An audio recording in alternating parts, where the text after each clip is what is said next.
Hello everyone. आज की इस वीडियो में हम डिस्कस करेंगे DRDO सेप्टेम के डिप्लोमा सिलेबस के मैकेनिकल इंजीनियरिंग के सिलेबस के बारे में।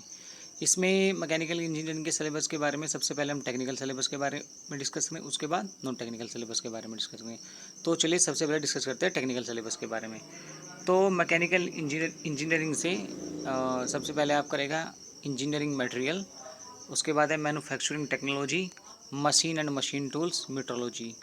तो जो हमारा मीट्रोलॉजी है वो इस डिपार्टमेंट की दृष्टि से भी काफ़ी इंपॉर्टेंट है, क्योंकि देखिए जो इन्फेक्शंस होती है हमारी वो बिल्कुल एक्यूरेट होनी चाहिए, कि एक्यूरेसी में होनी चाहिए। क्योंकि अभी आप सपोज दैट अगर कोई मिसाइल भी लॉन्च की जाती है, अगर वो 1 डिग्री भी उसमें डिफरेंस आ जाए तो वो किसी और अपने टारगेट से विचलित हो सकती है और अन्य टारगेट को जाके हिट कर सकती है। तो मेट्रोलॉजी भी हिसाब से काफ़ी इंपॉर्टेंट है। उसके बाद है इंडस्ट्रियल इंजीनियरिंग, अप्लाइड मैकेनिक्स आपका रहेगा, स्ट्रेंथ ऑफ मटेरियल रहेगा, थ्योरी ऑफ मशीन रहेगी, ठीक है, मशीन डिजाइन रहेगा, फ्लूइड मैकेनिक्स रहेगा, थर्मोडाइनमिक्स रहेगा, थर्मल इंजीनियरिंग रहेगा। तो ये तो काफ़ी इंपॉर्टेंट चैप्टर है, इनको तो आपको वो काफ़ी इंपॉर्टेंट आपके टॉपिक्स हैं, यानी बुक्स हैं, तो इनको आपको अच्छे से स्टडी करना है। उसके बाद ऑटोमोबाइल का भी इसमें क्वेश्चंस आ सकते हैं, क्योंकि देखो ऑटोमोबाइल का ये है कि जो भी मिसाइलें लॉन्च होती है, जो भी हमारे एयरक्राफ्ट्स बनते हैं, उनमें कहीं ना कहीं ऑटोमोबाइल का यूज़ है, काफ़ी अच्छा यूज़ है। तो उसका भी आपको बेसिक स्टडी करना है। मैकाट्रॉनिक्स भी इस डिपार्टमेंट की दृष्टि से काफ़ी इंपॉर्टेंट है, क्योंकि जो DRDO का जो सिस्टम है वो मोस्टली रोबोटिक्स है, ऑटो सिस्टम है, और मैकाट्रॉनिक्स का काफ़ी बड़ा रोल है, तो उसके रिगार्डिंग भी क्वेश्चन आ सकते हैं। कंप्यूटर एंड कैड के बारे में भी आपको नॉलेज होनी चाहिए, उसको भी आपको स्टडी करके चलना है। तो ये सारा का सारा सिलेबस ही आपके लिए इंपॉर्टेंट है। मैकेनिकल इंजीनियरिंग में सारा का सारा सिलेबस आपको अच्छे से स्टडी करके चलना है, ठीक है। तो ये था इसका टेक्निकल सिलेबस मैकेनिकल इंजीनियरिंग के रिगार्डिंग। उसके बाद डिस्कस करते हैं नॉन टेक्निकल सिलेबस के बारे में। डिप्लोमा लेवल में नॉन टेक्निकल सिलेबस क्या रहेगा? तो नॉन टेक्निकल सिलेबस में आपको सबसे पहले इंग्लिश में आपका आर्टिकल है, प्रीपोजिशन है, कंजक्शन है, सिनोनिम्स है, एंटोनियम्स है, टेंस है। टेंस में टेंस के टाइप्स जो जर्नली हम स्टडी करते हैं, present indefinite, past indefinite, future indefinite. उसके अलावा भी imperative, exclamatory, optative, D R, it, ये वाले सेंटेंस भी हमको स्टडी करने चाहिए, बिकॉज ये एग्जाम की दृष्टि से काफ़ी इंपॉर्टेंट होते हैं, तो उनको भी आपको स्टडी करके चलना है। मॉडल्स में आपका कैन, कुड, मे, माइट और एक्सेट्रा जो भी मॉडल्स हैं वो आपको अच्छे से स्टडी करके चलना है। सब्जेक्ट वर्ब एग्रीमेंट आपको देखना है कि सेंटेंस में सब्जेक्ट के अकॉर्डिंग कौन सी वर्ब यूज़ होती है, यानी कि सब्जेक्ट और वर्ब का क्या एग्रीमेंट है। उसके बाद है active, passive voice and direct indirect. ये दो चीज़ें भी काफ़ी इंपॉर्टेंट है एग्जाम की दृष्टि से, क्योंकि एक्टिव, पैसिव, डायरेक्ट इनडायरेक्ट से भी क्वेश्चंस आते हैं। देखिए जो हम active, passive, direct indirect generally sentence की चेंज करके देखते हैं, जिसमें प्रेजेंट इंडेफिनिट, पास्ट इंडेफिनिट, उसके अलावा में इंपेरेटिव, एक्सक्लेमेटरी, ऑप्टेटिव और तो इसमें इंपेरेटिव, ऑप्टेटिव, एक्सक्लेमेटरी के अलावा भी आपके दियर वाले होंगे, इट वाले होंगे। मॉडल्स में भी आपको active, passive and direct indirect को चेंज करके देखना है। उसके बाद आपका इडियम एंड फ्रेज है, वन वर्ड सब्स्टिट्यूशन है, fill in the blanks with appropriate words है, रीडिंग सेंटेंस एंड पैराग्राफ है, स्पेलिंग टेस्ट है, कॉम्प्रिहेंशन है। तो fill in the blanks with appropriate words, इसके लिए आपको अच्छा वोकेबुलरी पे कमांड होनी चाहिए, आप ज़्यादा से ज़्यादा रीडिंग करें। और जो आप वर्ड मीनिंग रीडिंग स्टडी करते हैं, उसमें आपको वर्ड के सिनोनिम और एंटोनियम्स पे ज़्यादा फोकस करना चाहिए, क्योंकि वोकेबुलरी आपका वहीं से स्ट्रॉन्ग हो सकता है और वो एक अच्छा बेस आपका बना सकता है, ठीक है। तो चलिए आगे देख लेते हैं इसे मैथमेटिक्स के सिलेबस के बारे में। तो मैथमेटिक्स में आपका नंबर सिस्टम है, सिंप्लीफिकेशन है, परसेंटेज है, प्रॉफिट एंड लॉस है, एवरेज एंड रेशियो है, एसआई एंड सीआई है, वर्क एंड टाइम है, टाइम एंड डिस्टेंस है, एलसीएम एंड एचसीएफ है, ट्रिग्नोमेट्री, फॉर्मूला एंड रेशियो है, अलजेब्रिक, फॉर्मूला एंड फैक्टर है, क्वाड्रेटिक इक्वेशन है, एरिया ऑफ प्लेन फिगर्स है, मेंसुरेशन है। एरिया ऑफ प्लेन फिगर में आपको जनरली स्क्वायर, रेक्टेंगल, ट्रायंगल, तो इसके बारे में आपको इसके उनका एरियाज़ के बारे में स्टडी करना है। हाँ ठीक है। मेंसुरेशन में आपका जनरली आपका वॉल्यूम होता है, ठीक है, और एरियाज़ वॉल्यूम होता है, जिसमें आपका सिलेंडर हो गया, कोन हो गया, ठीक है, तो इनके बारे में आपको सर्किल हो गया, ठीक है, वो स्फीयर होगा, उन सब के बारे में आपको स्टडी करके चलना है। उसके बाद इस प्रॉब्लम्स हो गया, mixer and alligators, partnership, probability. Reasoning में आपके हमने दो पार्ट्स में यहाँ पे रीजनिंग के बारे में डिस्कस करेंगे, एक वर्बल पार्ट के बारे में, एक नॉन वर्बल पार्ट के बारे में।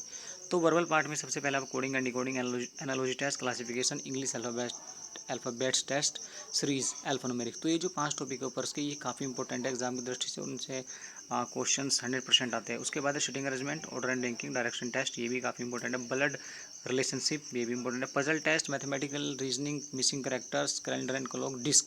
ये वाले चैप्टर आप जनरली इनका बेसिक देख लेना, तो कोई इतना ज़्यादा डीप इनको स्टडी करने की भी आवश्यकता नहीं है, फिर भी आप इनको एक बार अच्छे से देख लेना। उसके बाद है सिलोजिज्म है, वेन डायग्राम है, स्टेटमेंट एंड एजप्शन है, स्टेटमेंट एंड आर्गूमेंट है, स्टेटमेंट एंड कंक्लूजन है। तो ये लास्ट के टॉपिक्स भी एग्जाम की दृष्टि से काफ़ी इंपॉर्टेंट, उनसे भी क्वेश्चन पुटअप होते हैं। उसके बाद है नॉन वर्बल पार्ट में आपका सीरीज रहेगा, एनालॉजी रहेगा, क्लासिफिकेशन रहेगा, मिरर एंड वाटर इमेज रहेगा, कंप्लीशन फिगर रहेगा। जनरल अवेयरनेस में आपको करंट अफेयर्स है। करंट अफेयर्स आपको अप टू लास्ट 6 मंथ यानी कि पिछले 6 महीने तक के आपको करंट अफेयर स्टडी करके चलना है, क्योंकि अगर आप 6 मंथ की करंट अफेयर स्टडी करोगे तो अप्रोक्सीमेटली आप लगभग करंट अफेयर्स रिगार्डिंग सभी क्वेश्चन को ईजिली क्रैक कर लोगे। अगर आप 6 मंथ की नहीं कर सकते तो कम से कम 3 मंथ की आप स्टडी करके चलिए। तो मुझे तो ये लगता है कि आप 6 मंथ की ही करिए, जिससे आपका कोई भी फिर एग्ज़ाम में करंट अफेयर्स के रिगार्डिंग आपके मन में किसी भी क्वेश्चन लेकर कोई डाउट ना रहे। आगे हमने जो जनरल अवेयरनेस है उसको हमने 4 पार्ट्स में डिवाइड किया, history, geography, polity and economy. तो सेपरेट वाइज उन्हीं के टॉपिक्स के बारे में डिस्कस करते हैं। सबसे पहले हिस्ट्री के बारे में डिस्कस करते हैं। हिस्ट्री में आपका हड़प्पा और इंडो सिविलाइजेशन, यानी कि हड़प्पा और इंडो सिविलाइजेशन, हड़प्पा और सिंधु घाटी की सभ्यता है। रिलीजियस मूवमेंट में आपका बुद्धिज्म एंड जैनिज्म है। मौर्य पीरियड है, गुप्त पीरियड है, सल्तनत पीरियड है, दिल्ली सल्तनत है, मुगल पीरियड है। ब्रिटिश पीरियड में आपका गवर्नर जनरल एंड वाइसरॉयज, इन्होंने क्या काम किया, उनके टाइम में कौन से रिफॉर्म्स एक्ट आए, उनके बारे में स्टडी कर रहे हैं। इंडियन फ्रीडम स्ट्रगल है, द गांधी राय, द गांधी जी के टाइम में कौन कौन से आंदोलन हुए, तो द गांधी राय में आपको ये स्टडी करके चलना है। ज्योग्राफी में आपका प्लैनेट्स एंड सैटेलाइट है, ओशन एंड अर्थ है, biosphere, lithosphere, hydrosphere, latitude and longitude है, एटमॉस्फेयर, विंड एंड क्लाउड्स है, अर्थक्वेक एंड वोल्केनोज है, एग्रीकल्चर एंड मिनरल्स है, मेजर इंडस्ट्री है, फॉरेस्ट एंड डिजर्ट है, power resource of India, transport, river and road, wild life sanctuary, national parks है, मैपलाइंस है, important tribes है, international organisation. Polity में आपको कॉन्स्टिट्यूशन के क्वेश्चन है, जिसमें आपका कॉन्स्टिट्यूशन के important part, important article, schedules. अच्छा, सोर्स ऑफ कॉन्स्टिट्यूशन में जैसे आपका फंडामेंटल राइट्स कहाँ से लेके, फंडामेंटल ड्यूटीज़ कहाँ से लेके, ठीक है। फंडामेंटल राइट्स कितने होते हैं, कौन कौन से होते हैं, फंडामेंटल ड्यूटीज़ कितनी होती है, और कौन कौन से होते हैं उसके बारे में स्टडी करके चलें। Special feature of constitution and amendment, जो भी हमारी इंपॉर्टेंट अमेंडमेंट हुए उन्हीं के बारे में आपको स्टडी करना है। उसके बाद द रिट्स, उसके बाद the president and the prime minister, the president और द प्राइम मिनिस्टर की पावर और उनके वर्क के बारे में स्टडी करना है। द सुप्रीम कोर्ट की पावर और वर्क के बारे में स्टडी करना है। पार्लियामेंट्री टर्म कौन कौन से उनके बारे में स्टडी करना है। इंपॉर्टेंट कमीशंस, नीति आयोग, पंचायती राज। इकोनॉमी से आपका इन्फ्लेशन, डिफ्लेशन है, जीडीपी है, जीएनपी है, जीएनआई है, टैक्स सिस्टम है, आपका डायरेक्ट इनडायरेक्ट टैक्स है, जीएसटी है, फाइनेंस कमीशन है, इकोनॉमिक कमीशन है, बजट है, government scheme regarding economy, economy finance and term है, कैरेक्टरिस्टिक ऑफ इंडियन इकोनॉमी है, इकोनॉमिक ग्रोथ एंड डेवलपमेंट है।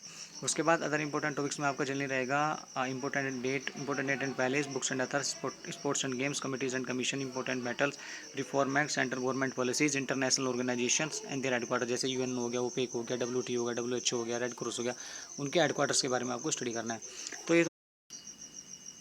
ये तो था जनरल अवेयरनेस का सिलेबस। अब बात कर लेते हैं जनरल साइंस के बारे में। तो जो जनरल साइंस का सिलेबस है वो आपका up to 10th class level का ही रहेगा, उससे अबव कोई भी सिलेबस नहीं आएगा और ना ही उससे अबव क्वेश्चन पूछ जाएंगे। तो जनरली जो आपका ये जनरल साइंस का सिलेबस है आपको 9th और 10th की बुक्स में ईजिली मिल जाएगा, तो वहाँ से आप इसको स्टडी कर सकते हो। तो हमने जनरल साइंस को भी 3 पार्ट्स में डिवाइड किया है, फिजिक्स, केमिस्ट्री एंड बायोलॉजी। तो आइए उसी के सब्जेक्ट का जो सेपरेट वाइज है टॉपिक्स उनके बारे में डिस्कस करते हैं। तो फिजिक्स से आपका मोशन आएगा, फोर्स एंड मोशन लॉज है, वर्क एंड एनर्जी है, लाइट में आपका रिफ्लेक्शन एंड रिफ्रैक्शन है, आई एंड कलरफुल वर्ड है, मैग्नेटिक इफेक्ट ऑफ करंट है, फ्यूल है, सोर्स ऑफ एनर्जी है, टेम्परेचर एंड हीट है।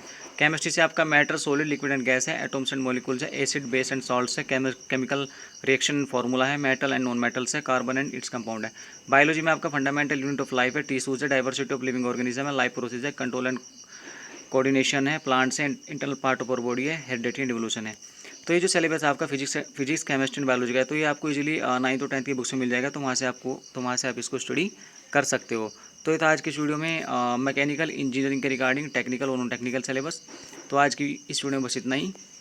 तब तक के लिए wish you all the best. Thank you.